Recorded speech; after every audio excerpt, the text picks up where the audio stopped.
Welcome back to the channel, everyone.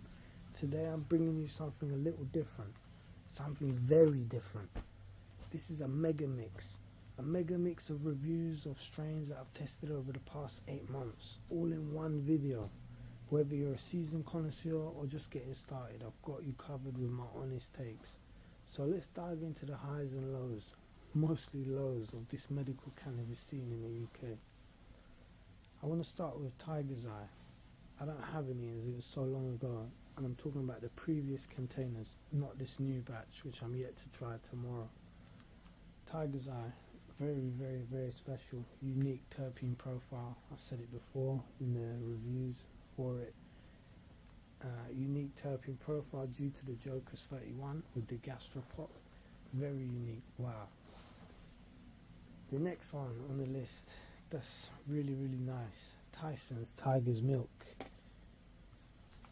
So yeah, this here, I love it.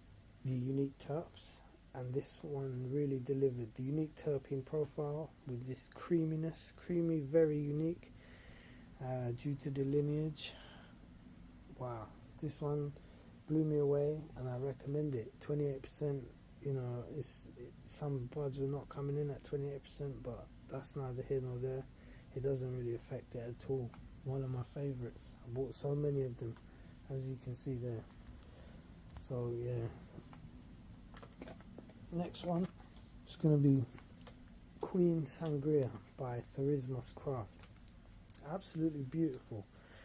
Just like white truffle, if you've ever had that. Unfortunately, £100 for 10 gram makes it unaffordable for me and for most when buying several tubs at a time.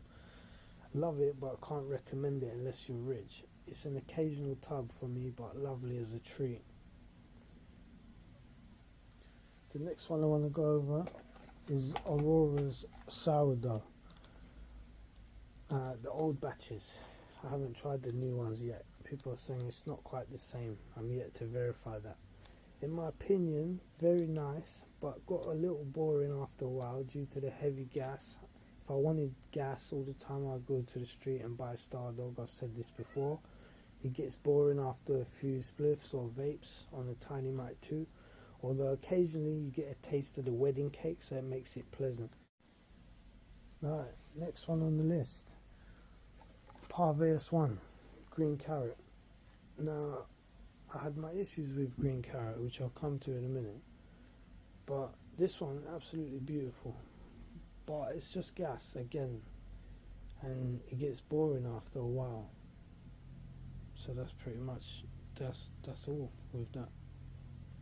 The next one I've got for you is Farm Gas. Farm Gas is loved by many, and for good reason. It's very gas heavy, so you know, again, can get boring. They're all going for this now, but it is nice and strong, so for sleep it's great. Next one on the list is Grow Farmers BCP Black Cherry Punch.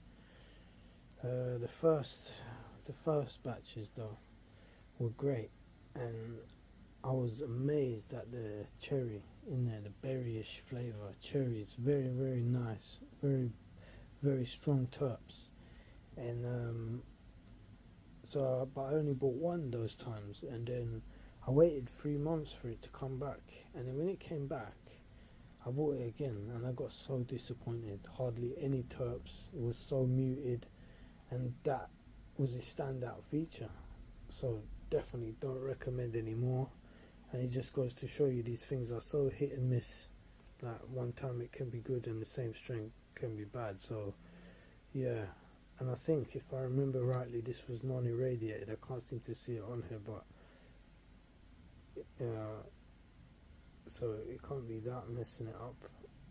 I may be wrong though, I have to check that. But yeah, very disappointed on that the second time round. Definitely don't recommend anymore. Next bad boy on the list, Della Haze by Aurora. I mean, this one took everyone by storm. It's got a lovely taste. It's very similar to Super Silver Haze, but unfortunately it's quite weak. it was kind of to be expected for £65, I think it was 65. Very weak, unavailable now, so maybe it's gonna come back, maybe not, but very, very unique, lovely taste, unique in the medical world anyway, not unique as a haze, just tasted like a very good example of a super silver haze. Yeah. Next one on the list, one of my daytime favorites, Hexacan's Lemon Jane. It's a lovely daytime strain, it's not to be missed, however it seems to not to do much after a while, probably due to the low THC levels, but nice lemon taste overall. Next one on the list, T18 Gelato. This got me out of trouble a number of times when funds were low because it's £50 for the 10 gram. Nice terps.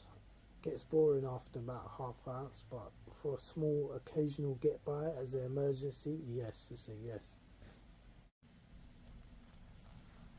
Next one, Chapel of Love. I don't have any tubs left, but absolute rubbish. Don't waste your time. Tastes like nothing in particular. Tastes a little like perfume. Actually, claims 30% THC if I remember rightly.